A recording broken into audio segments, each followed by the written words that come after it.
Welcome to a 1611 King James Bible devotion.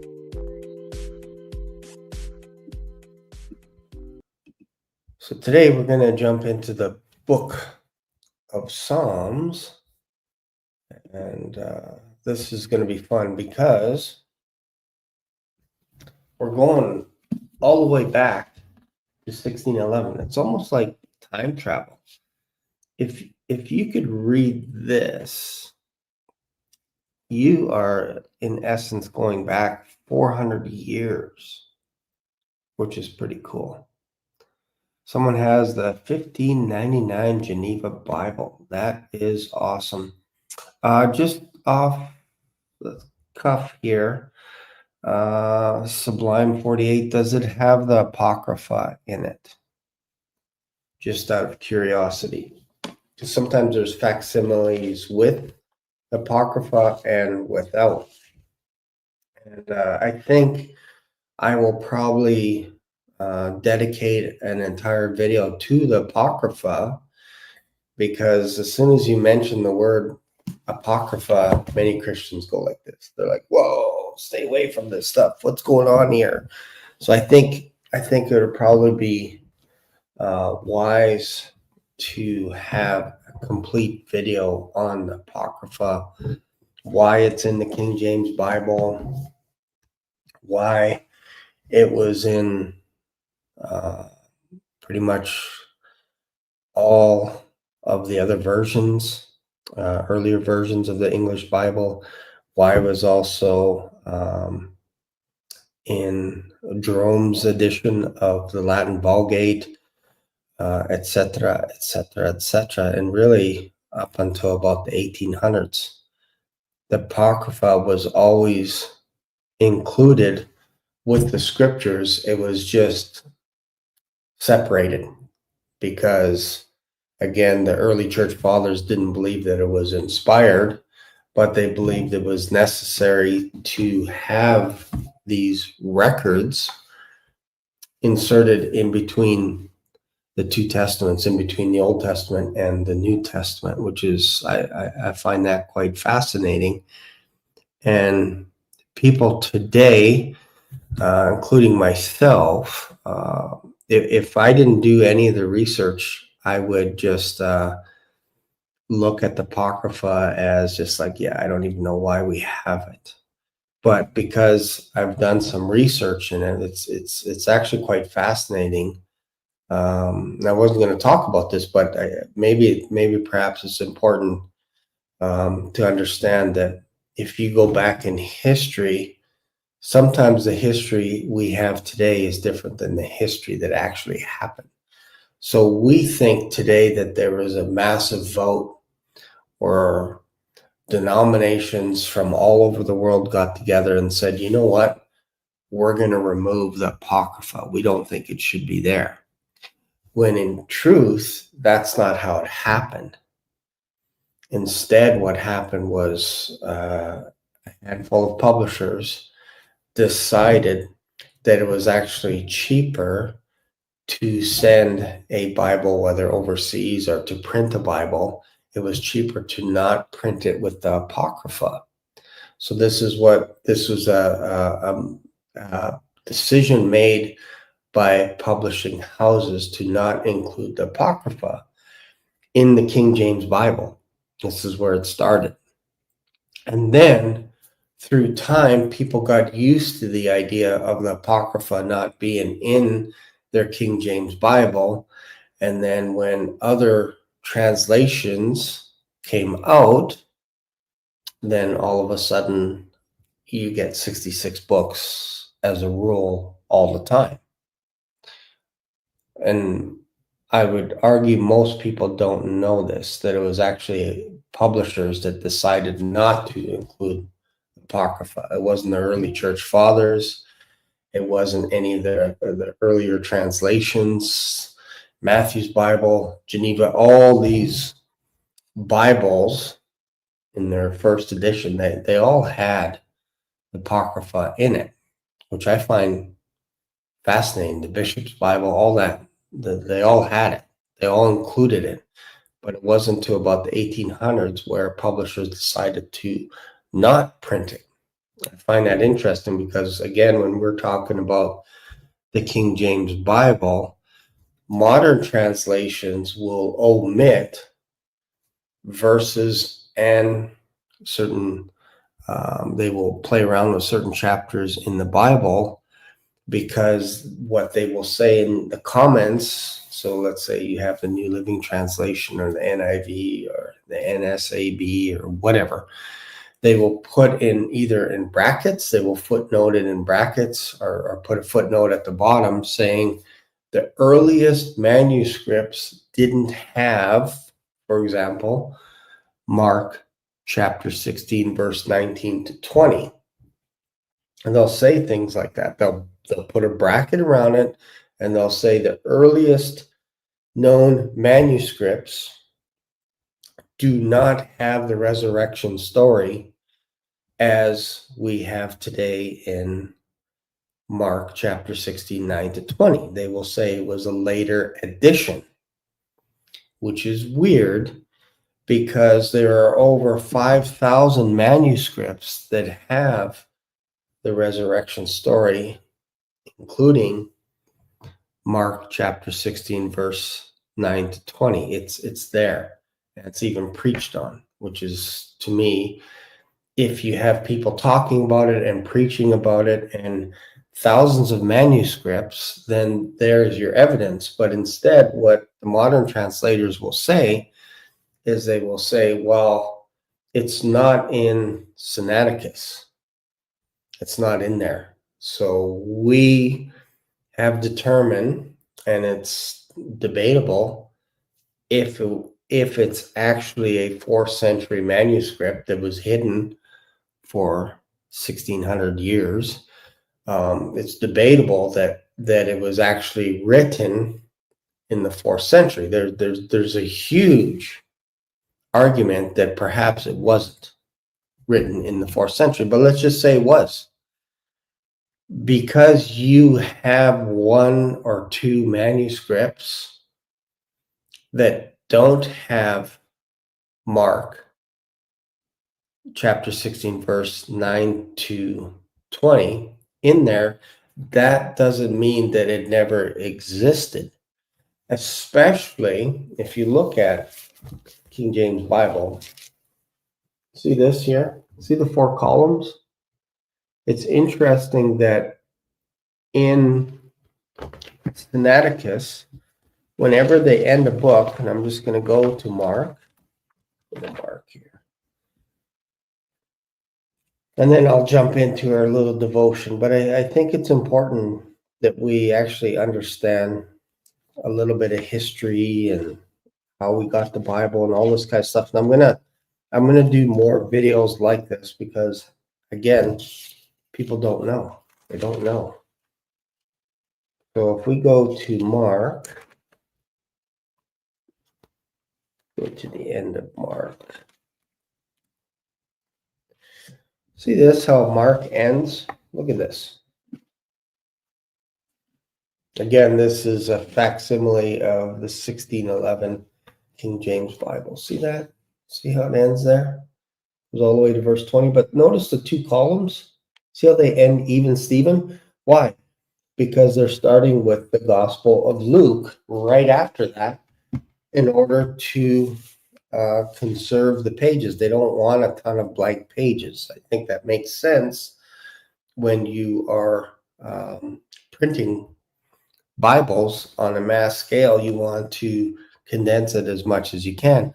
What's interesting in Sinaiticus is after verse 8, there is a gap that basically you'll see almost like this whole column here is gone. And then it goes down to about here, space, and then space here. And then the Gospel of Luke comes after that. That's not normal. That's not what scribes would do back then. Again, if we're just going with the idea that Sinaiticus was written in 400 AD, it's not normal to have a gap where you can actually, if you were to write it in from verse 19 to 20, it's just the right amount of space to finish off the Gospel of Mark.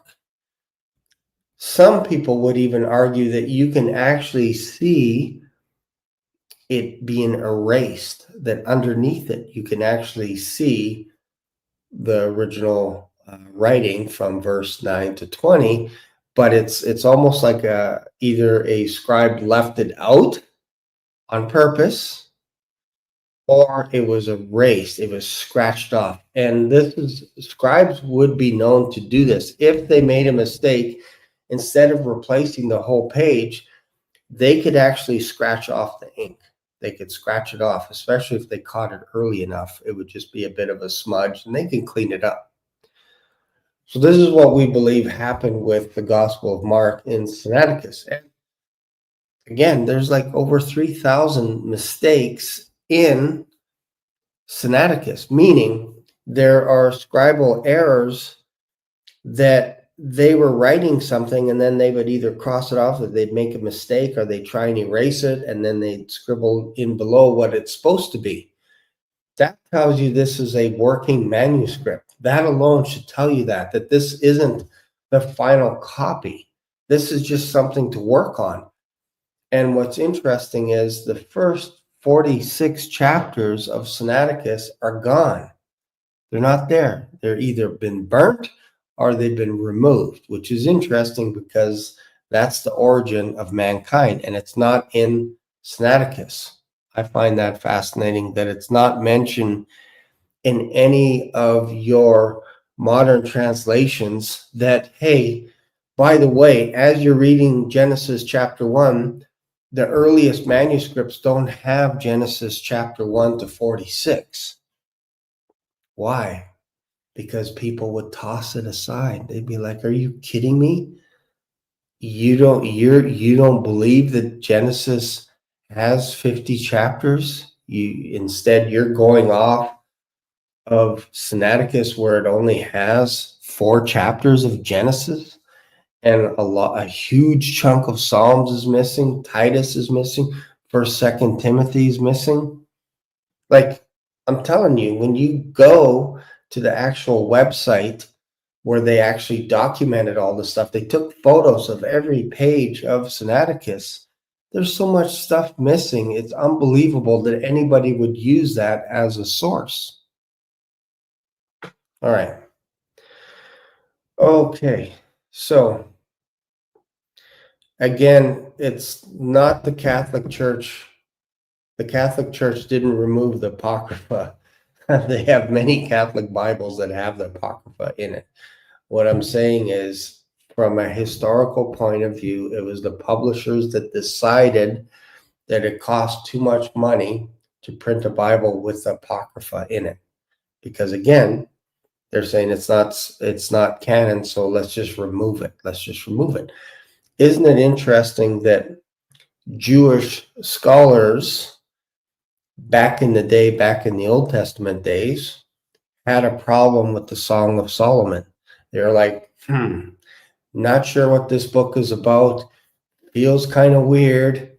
We can lean on the idea that God loves Israel, but it just, some of the metaphors and all this kind of stuff is kind of weird. I don't think we should have it in the Old Testament. And then other scribes were like, we should have it. Same thing with the book of Esther. Esther does not mention the name of God, the name of Yahweh, the name of Elohim one time in the book of Esther. And they were almost going to toss it out. I'm talking about the Jews when they were building the canon for the Old Testament, the 39 books in the Old Testament.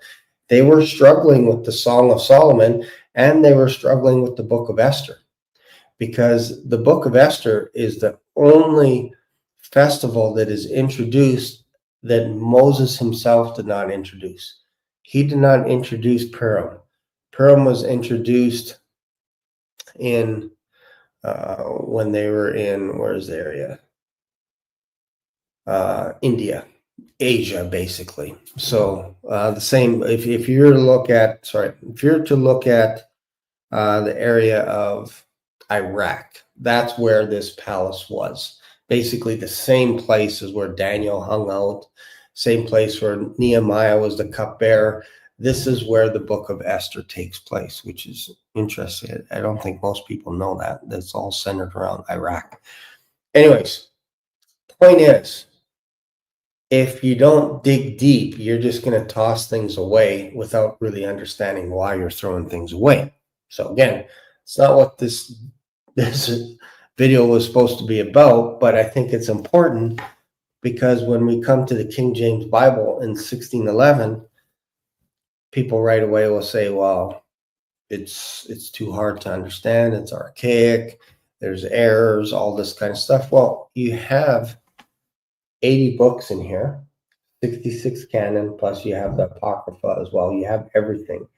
You have the resurrection story in the Gospel of Mark. I would argue you have more in the King James 1611 Bible than you do in Sinaiticus, and yet you'll run to Sinaiticus, which you don't understand because you don't know how to read Koine Greek.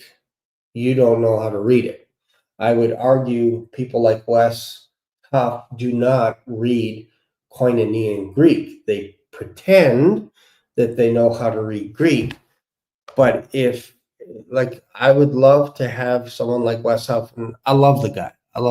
I'm just saying that there are people that pretend that they know how to read Koine Greek, and they don't. They know how to read a lexicon. They know how to read a parallel Bible that has Greek and English beside it. And when you dig deep, you go, oh, the English isn't a literal translation from the Greek. It's actually from the ESV or the New American Standard or whatever. All they did was they just pasted a modern translation next to the Greek, and they said, there it is. See? It's right there. It doesn't have Mark chapter 16, verse 9 to 20. Look, and it's in English. It doesn't have, well, that's because you're using a modern translation. You're not using a literal translation. And I've watched videos with Wes Huff saying that he has his devotions reading from the Sinaiticus in Psalms and Proverbs and whatever, and he's not. He's reading a version that has the English beside it. It's a lexicon. So I'm okay with doing deep dives and Bible studies and what does this word in Greek mean versus the English and all that. I think that's awesome. That's great. But don't pretend that you understand Greek fully. Don't pretend that if I were to plop down a Greek, especially ancient Greek, if I were to plop down a verse in front of you, don't pretend that you would be able to read it without your lexicon, is my whole point. Don't pretend. It's better to say, hey, I don't understand how to read Koine Greek, but I do know how to read a lexicon. Then I'd be like, hey, respect, hats down to you. But don't fake it. Don't pretend that you're something that you're not. Now, I'm not going to pretend that I could read 1611 fluently yet. I'm about 90% there. I can have a decent devotion in the 1611, but there are some words that look like they're spelt a little bit different, because there's rules in 1611 that are different than today. But if I take my modern King James Bible and I go word for word, it's exactly the same. It just might be spelt a little bit different. So what I wanted to do is I wanted to go to a psalm and read a psalm and start our little devotion. So let's just go to, where shall we go? Let's go to, I was thinking of reading Psalm 1, but I think I will go to Psalm 119, and you'll notice that there are no numbers in the 1611. There are no page numbers, there are no numbers. Instead, it's Roman numerals for the chapters. So when you get to Psalms, it gets a little crazy after a while. I just wanted to find Psalm 119.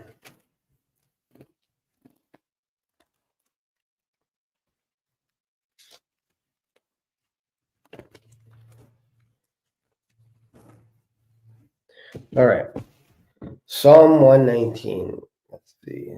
Let me just give you an example here. There's Psalm 119 right there. See that? CXIX. Kind of interesting.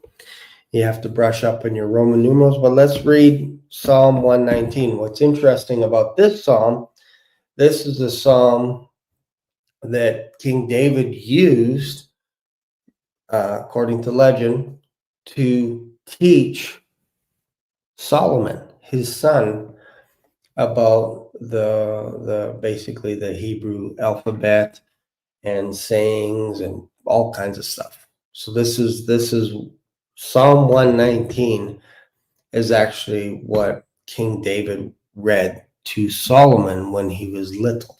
So we're just going to read a little bit. So this is Aleph. And again, it has all letters of the Hebrew alphabet.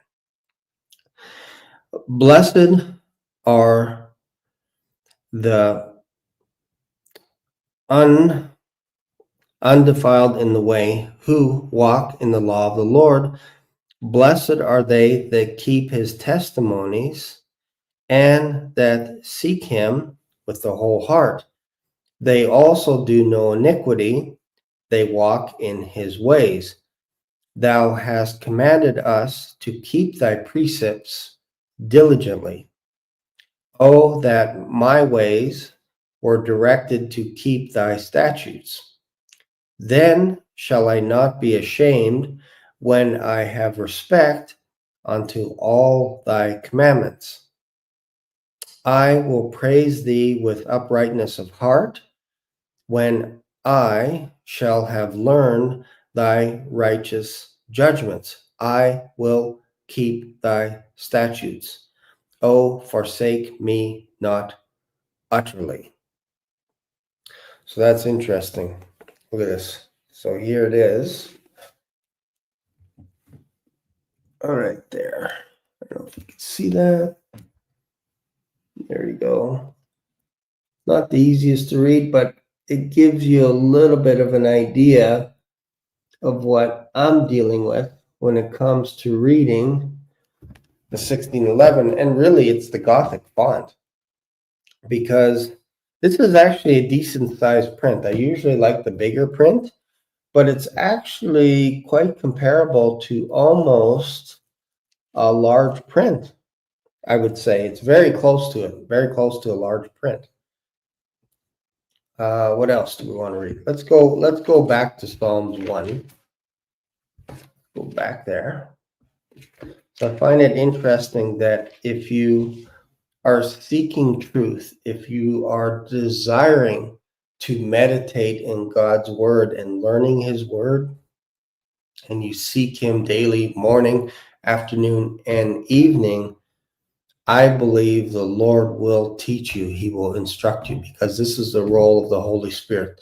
The Holy Spirit's role is not to teach or not to talk about himself, but to teach us all things and to remind us of everything that Jesus Christ has said. That's the goal of, that's the role of the Holy Spirit. So if you are diligently wanting to know his word and how to read it and everything, and you want to study it, I believe the Lord will help you with that. So if we go to Psalm 1, blessed is the man that walketh not in the counsel of the ungodly, nor standeth in the way of sinners, nor sitteth in the seat of the scornful. But his delight is in the law of the Lord, and in his law doeth he meditate day and night. And he shall be like a tree planted by the rivers of water, that bringeth forth his fruit in his season. His leaf also shall not wither, and whatsoever he doeth shall prosper. The ungodly are not so, but are like the chaff which the wind driveth away. Therefore, the ungodly shall not stand in the judgment, nor sinners in the congregation of the righteous. For the Lord knoweth the way of righteous, knoweth the way of the righteous, but the way of the ungodly shall perish. So it's not too bad. Once you kind of get into the flow, you can begin reading. And obviously, there's going to be a word here or there that you're going to be like, what is that word?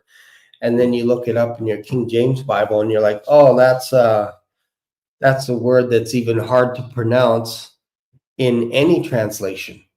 Because what they would do is, if they would have a name of someone, most times they would transliterate that name.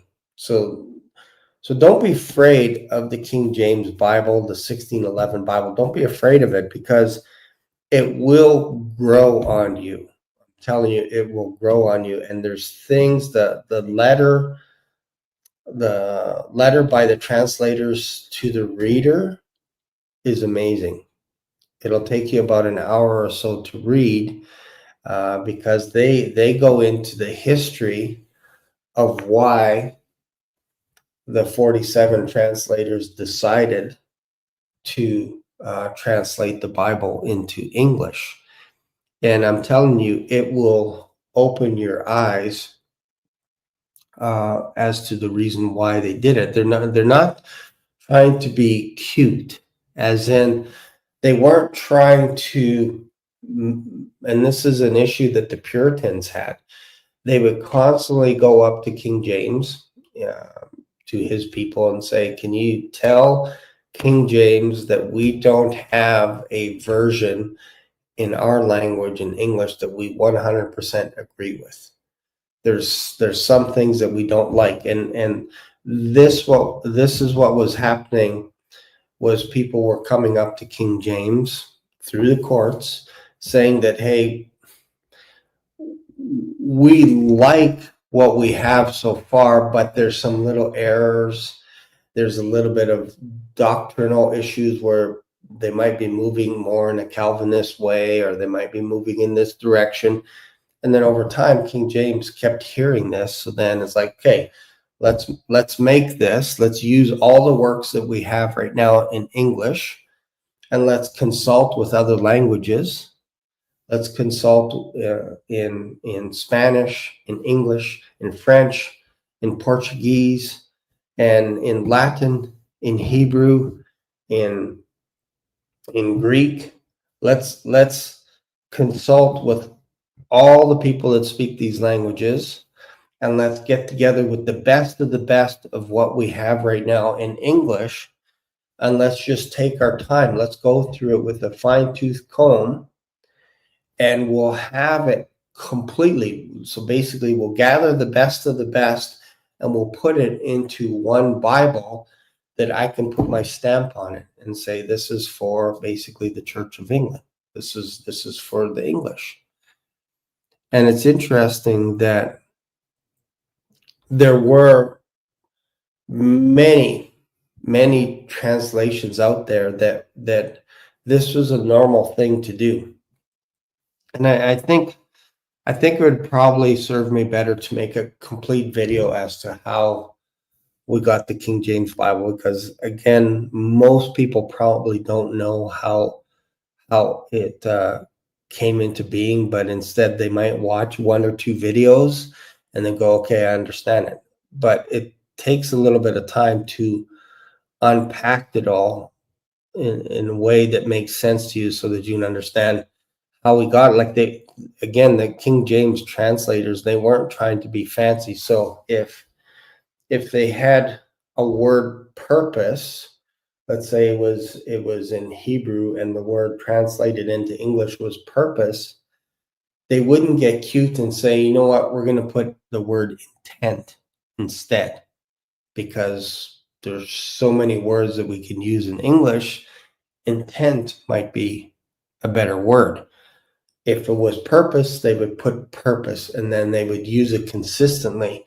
Now, if a previous translator had a word that maybe didn't line up with what the Hebrew originally said, then they would change it to say, okay, this is actually what the Hebrew word was.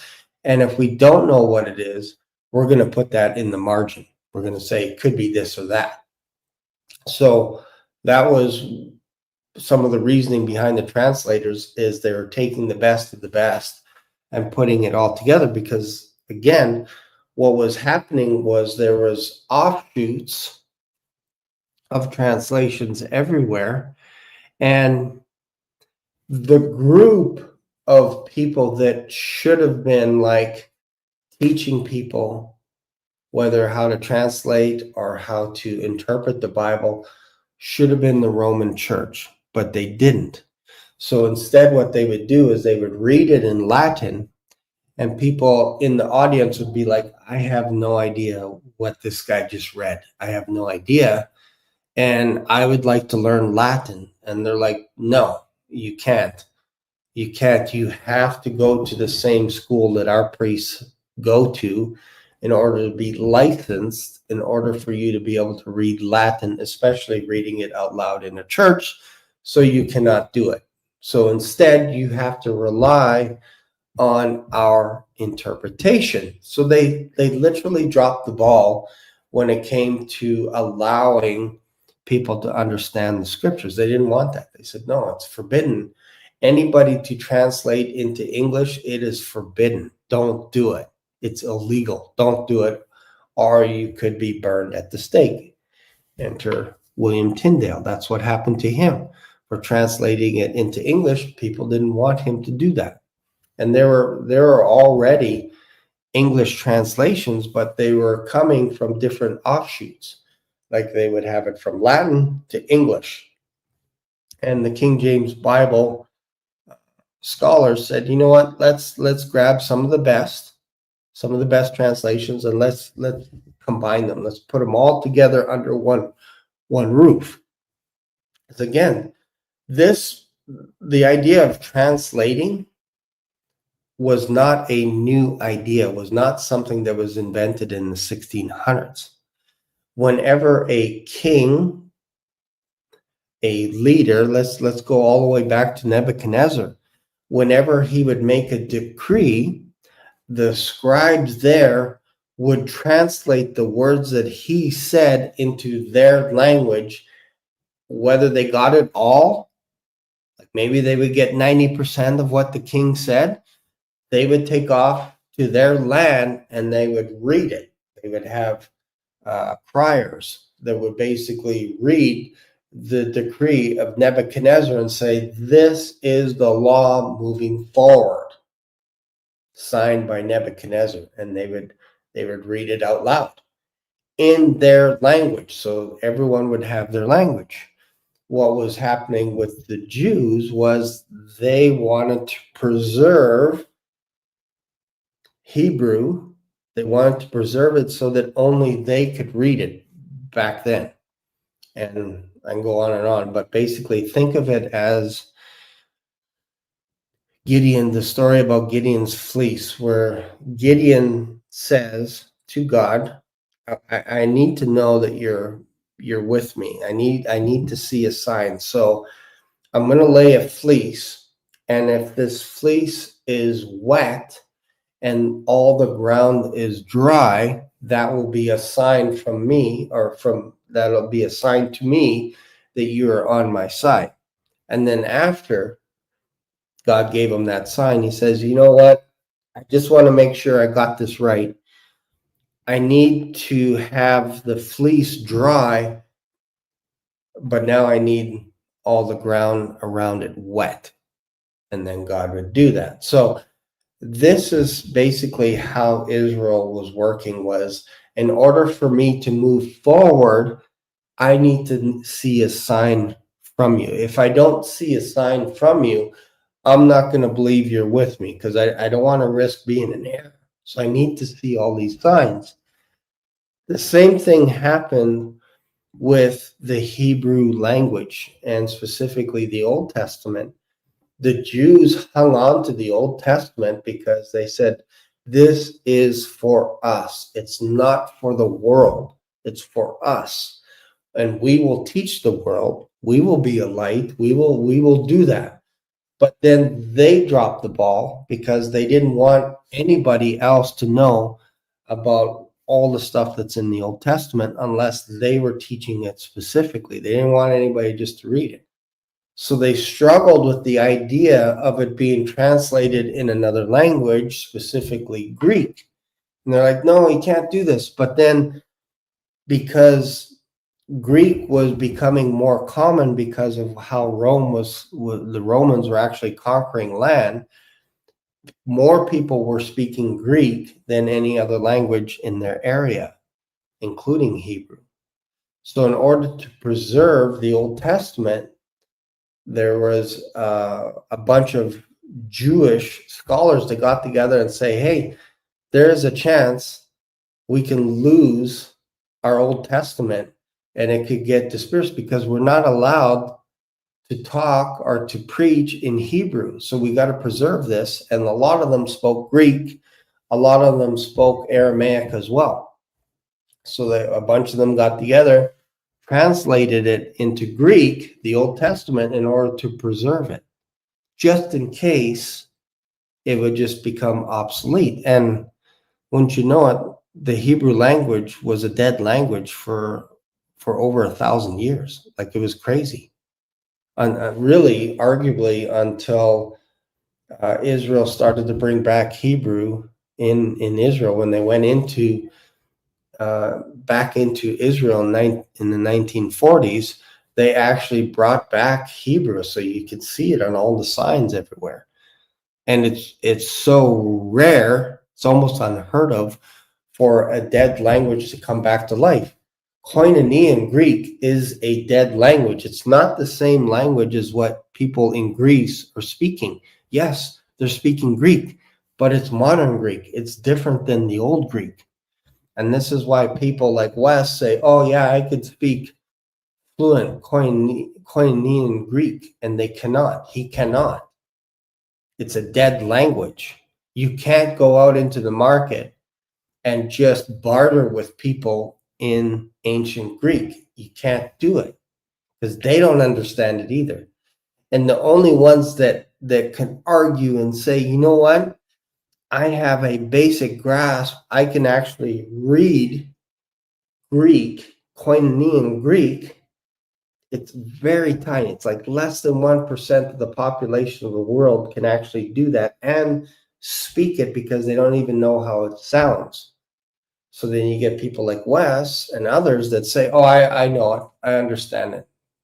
I understand it. It's like, no, you have a Greek lexicon that has English beside it, and anybody can read a word in Greek, and especially if you have the English pronunciation beside it and say, oh, I read Greek now. No, you don't. That's not reading Greek. That's just that's looking at it and going, okay, this is what that word says in English. Okay, I'm going to read that to you like a parrot. And then I'm going to pretend that I know ancient Greek when you don't. I'm not saying that there aren't people out there that study it and could write it, but a lot of them memorize a verse here and there and then write it out and say, oh, yeah, I know it. I've yet to see someone that has a devotion in Greek, in ancient Greek. I've yet to see it. I've yet to see someone have a book on it. I've yet to see someone where a guy could just hold up a couple of verses without telling them where it is in the Old Testament or the New Testament, and all you see is Greek. You don't know the reference. I would bet money that they wouldn't be able to read it. They'd be like, I don't know where it is. Can you tell me what book it's from? Oh, it's from Isaiah. Okay, can you tell me what chapter? It's Isaiah 53. Oh, that's about the suffering servant. Well, okay, but that's because you needed more evidence, you needed more information before you can actually pretend to read it. And I'm not talking about memorization. I'm actually talking about conversing in the native language. It's very, very few people do it. That's my whole point. You show someone the King James Bible in 1611 and you say, here, read it. Most people would say, I cannot read it, because at first it looks intimidating, but once you start reading it, blessed is the man that walketh not in the counsel of the ungodly, nor standeth in the way of sinners, nor sitteth in the seat of the scornful. Like, you can read it, but it just takes a little bit. There's so much I can talk about, but I wanted to just give you a little bit of insight, and I'm going to do more devotions from the King James Bible, from the 1611 Bible, because I this is what I read now. I haven't read this for a while. This is my old King James Bible. It's got all my notes and everything, all my highlighter, all this stuff. I'm not going to highlight this one. It sounds weird to say, but it's so precious to me. And I just, I want to be able to read it, because what I found was happening when I was highlighting this is there are some verses where I've highlighted it in 2 or 3 different colors. And then I'm like, oh man, I'm now starting to not be able to read that word because I got blue and purple and pink and all this stuff all over it. So I just want to be able to read it without any commentary. And I don't mind if I have to work a little bit to understand the 1611 Bible. I don't mind working a little bit, as in the Roman numerals. Like, obviously you can figure this out. It's chapter 3, 111. That's pretty easy. Once you get into 100, 110, 120, 130, it gets a little cray-cray. But you get used to it. You can get used to it. You can see chapter 15, chapter 36, all this kind of stuff. So again, I'm probably going to make another video talking about the apocrypha, because again, I think probably 80% of Christians know very little or are scared to read the apocrypha for some reason. They're just afraid of it. And yet you can read something like the book of Judges, and there's some stories in the book of Judges where you're like, that's a crazy story. That's a crazy story, but we still read it. And there are stories that are a little cray-cray when it comes to the apocrypha, but you don't throw it out, because again, if you have some of the best minds in the world that understand Greek, Hebrew, Latin, Spanish, Italian, Portuguese, and they understand how Jews thought, and they felt it was important to include the apocrypha, not as canon, not as scripture, but they felt it was important. I've heard what's his name, Rabbi Tovia Singer. I've heard him say this on record on his YouTube channel, and he comes against Jesus Christ like no one else, and he hates Paul the Apostle.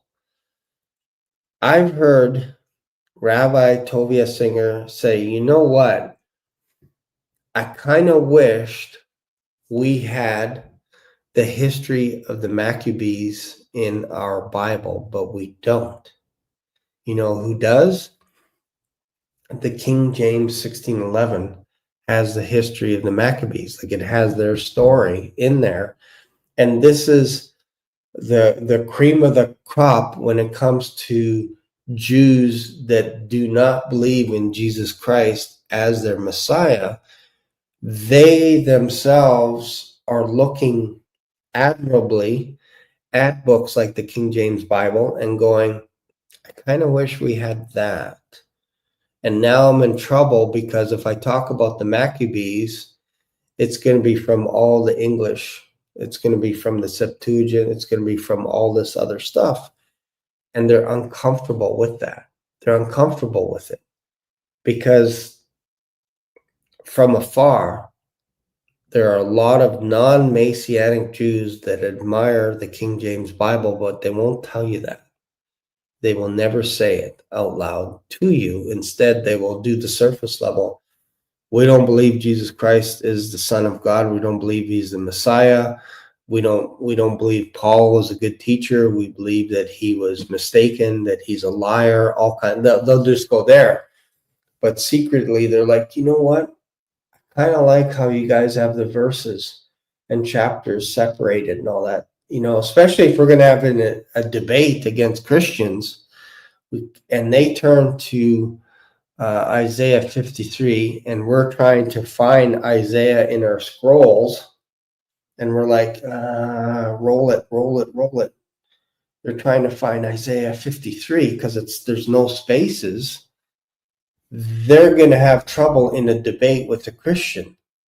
So once they saw, you know what, that's not a bad idea to actually put chapter 1 for Psalm, and then maybe put a little heading as to what that Psalm is about, and then let's put some verses in it. That's not a bad idea, because if we want to debate, we want to be able to go to the exact page that they're talking about, especially if it's in Hebrew, if it's in Latin, if it's in English, if it's in Greek. We want to be on the same page. So that's not a bad idea. And I actually like how you guys do the 4-column thing. I kind of think that's pretty cool. So secretly, they admire the King James Bible. They just won't tell you out loud. They won't say that. They like the chapters. They like they like how the chapters are laid out. And if you go to something like Genesis chapter 2, Jewish scholars that don't believe in Jesus Christ, can't stand the New Testament, will still follow the chapter heading that Christians came up with. Genesis chapter 1, Genesis chapter 2, which you can argue is actually a continuation of Genesis chapter 1, but for some reason chapter 2 starts on the 7th day. Chapter 2, and all the Jewish scholars moving forward will follow that same format for their Old Testament. They'll say, yeah, this makes sense, Genesis 2. Where'd you get that from? Well, we got it from the English. They put it in there. So anyways, I can go on and on. Hopefully that makes sense. Hopefully you got something out of it. Appreciate you guys a lot. And I will, let's see here. Let me just go through some of the comments. Let's see here. The Geneva 1599 is very simple and straightforward, very pure seemingly. Yeah, and I think you may not have a facsimile of the 1599 because, again, it would be in the old medieval English, very similar to William Tyndale's. like some of the words should be squished together. If it's like that, then to me, you're used to it now reading it. But sometimes what they do is they'll actually update it for you. So the Geneva 1599 may not be a facsimile. And when I say facsimile, I'm talking about the old Middle English, if you will. Because again, there's words in there that the spelling is a little bit different. That's how you can tell that, like if you have the Geneva 1599, that it's authentic, is if some of the words are squished together, some of the letters, some of the spelling is a little bit different. But if it's so easy to read, chances are it's probably modern English, that they call it a Geneva 1599, but it's modern. Hopefully that makes sense. So, all right, let's see here. Let me see if there's any questions. Let's see here. Be careful if you have the apocrypha in your Bible. You might put on a dress and start calling men father. Maybe I'll start praying for Mary. Also, apocrypha has bad fruit. Okay, I knew this was going to come up because, again, people are afraid of things that they don't understand. It's a little bit of superstition, all this kind of stuff. Again, if you're gonna use that and go, okay, we can't read this, when again, the best of the best, like Christians, for arguably the last 1800 years since Christ, have included the apocrypha in their discussions. Again, not treating it as scripture, but they were aware that it was around, and they were aware that perhaps some of the apostles also quoted or were at least aware of the apocrypha in their time because it was written before Christ. So don't just toss it all aside because of fear and superstition. There's lots of actually cool stuff, especially when you look at Tobit. Tobit's actually very cool. But people will just throw things out and then they will make up stuff. They'll just throw things out there. But they themselves don't want to spend the time to read, including the Bible itself. They won't read the King James Bible in its entirety. They will read commentaries, they'll read other books, but they won't study. And I think it's very important to study. So that's, let me see if there's anyone else here. Let's see. Hey guys, just got on, obsessed with my 1611 King James Bible. And again, it takes a little bit, but it grows on you. It grows on you. And I think for me, if it's kind of funny because if I had this Bible 10 years ago, it would be easier to read for me because again, it is a little bit smaller print. It's not like the giant print or anything like that. And it's in a Gothic font, which in itself sometimes is hard to read until you get used to it. And then you can read it. But I think 10 years ago, I wouldn't have been interested in any of this because 3.5 years ago, I was not a King James Bible reader at all, period. I was like, I'm not that guy. I'm not a thee, thou, this, that guy. That's not me. I'm going to stay away from the King James Bible. I would rather read the New Living Translation. But my New Living Translation had commentaries in it. It had people's opinions of what they thought verses meant. And it was like over 2,000 pages. And I'm like, in order for me to get through the Bible one time, half of it is from commentators. So why am I reading about them saying stuff about a verse that I could read for myself? I'll just read it. All of a sudden, I am reading the Bible twice as fast just by ditching the commentary. Twice as fast. And in June, I read the entire Bible in 30 days, and we're going to be doing a little bit more of a study in September on helping you to get through the Bible in 30 days. Now, do I recommend doing it every single month? You can if you don't want to read anything else, because there are some books that maybe somebody likes reading fiction, maybe they like reading commentaries, or maybe they like reading business books or whatever it is. If you are just reading for the purpose of getting through the Bible in 30 days, it's going to be all consuming for 30 days. So that's why it's difficult to do it month after month after month, because sometimes you might find the Holy Spirit drawing you to a certain book of the Bible, and you might spend the entire month in Psalms. You might spend the entire year in Isaiah.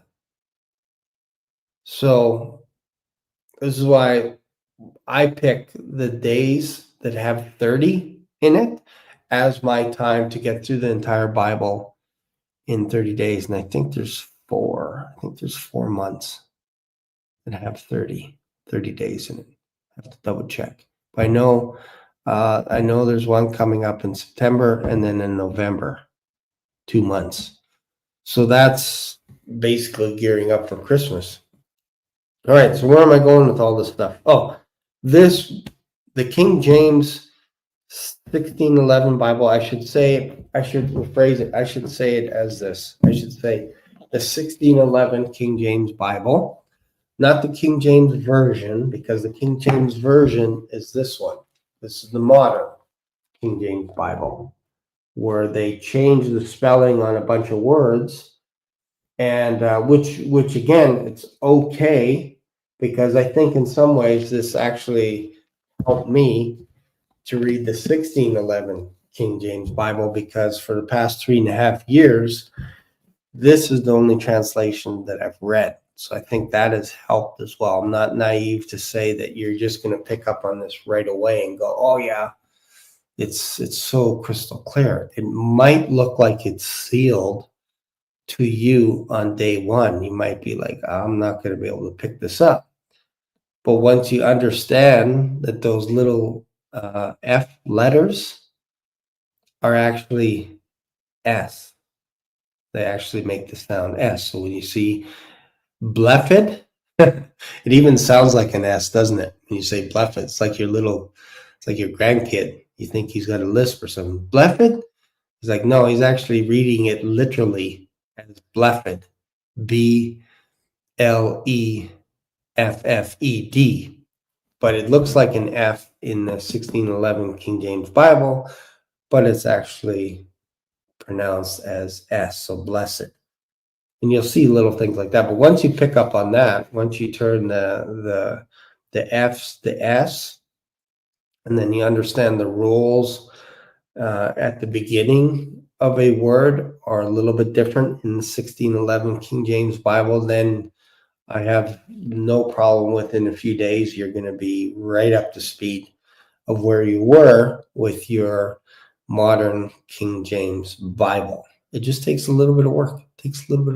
But I'm telling you, it's worth it. Like the genealogies, all the charts, the layout of the land of Israel, like they went overboard when it comes to all the detail and all their maps and charts, the calendars for when Easter is coming every year, how they figured it out, all this kind of stuff. It's actually quite amazing. It's quite amazing. Anyways, all right. So that is it for today. I hope you guys got something out of this. I appreciate you guys a lot. And again, the reason why I do this is because this may not be everybody's cup of tea. This may not be for everyone. But I'm doing it for people that are like, you know what? I'm interested in the idea of going back to the original King James Bible, and I want to know how to do it. And I want to know what it takes and all this kind of stuff. Now, I want to mention one thing. Where I got this Bible is from the King James Bible Museum in Phoenix.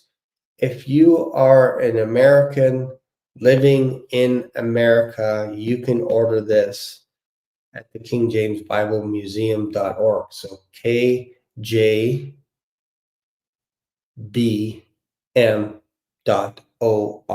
if you're in America. Currently, Gary is not shipping out Bibles internationally as of yet. But that's not to say, and we're trying to scratch our head and trying to figure this out.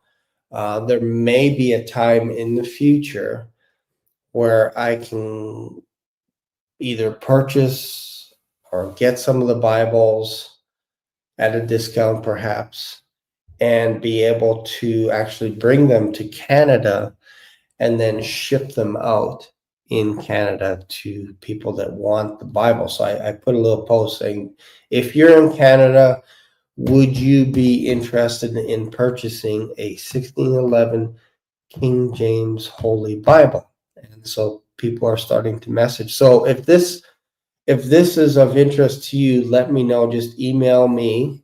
The easiest way to get a hold of me here. Let me just put up my email. Because again, you're not gonna find this Bible anywhere.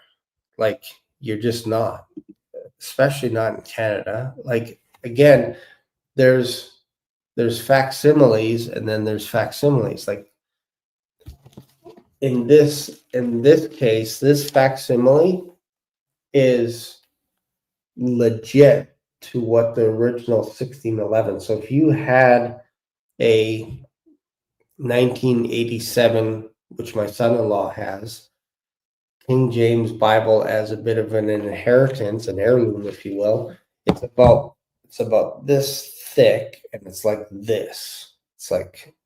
It's huge. It's massive. It's about, I would say it's probably 1.5 times wider than this, and then about twice as thick. And you can't carry it around with you. It's too precious. It's too feeble because it's over 100 years old.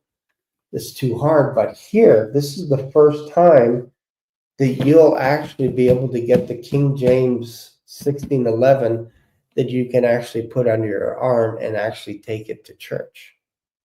You can take it to a Bible study with you. And that's a beautiful thing. This hasn't happened. As far as I know, I haven't heard of anyone else doing it. The facsimiles that you get online on Amazon or whatever, they're massive, and they're like $600 US, or at least a few $100s US. But for like, what is it, like $60, something like that, American, you can have this in America. You guys have no idea how blessed you are to be able to have this. And I think every family in America should have this Bible on their kitchen table. It'd be a great conversation around the table. I think everyone, and I'm trying hard to bring this to Canada. So again, if you're at all interested in this, let me know, because the more people that I have that are from Canada that are interested, the ones that can't travel to Phoenix to the museum, take the tour as well. Gary's phenomenal. Take the full meal deal, the full day tour, book it. But if you're from Canada and you're like, I want me some of this, let me know in an email. Let me know in an email. So I'm trying to figure it out. Trying to figure it out how to get this into Canada. Thanks again, everyone. Appreciate you guys. Love you a lot. And don't forget to subscribe to this channel. This channel is, it hit a little bit of a lull a couple of months ago. But since I started talking about the flood and talking about the King James Bible, isn't it interesting that my numbers start going up? Not that it's about numbers, but I just find it interesting because it's a topic that's dear to my heart. I can talk about the King James Bible all day long till the cows come home. I love it that much. I love it. And I meditate on it in the morning when I first get up. In the afternoon, if I'm on a lunch break, if I'm taking a little bit of break and I see the family, I see my wife or my grandson or the family going to have a little napper, I might read a little bit. And then in the evening, I like winding down by reading the Bible as well. So thank you guys. Appreciate you a lot. And I will see you in another video. Bye for now. Ciao.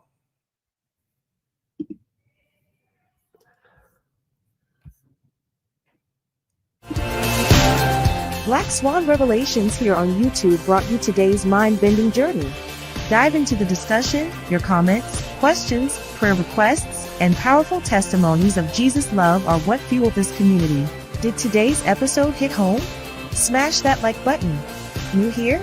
Subscribe and ring the notification bell so you never miss a live stream or a video upload. Thanks for being part of today's adventure. Catch you in the next video, or maybe even in the clouds. Stay curious, stay blessed.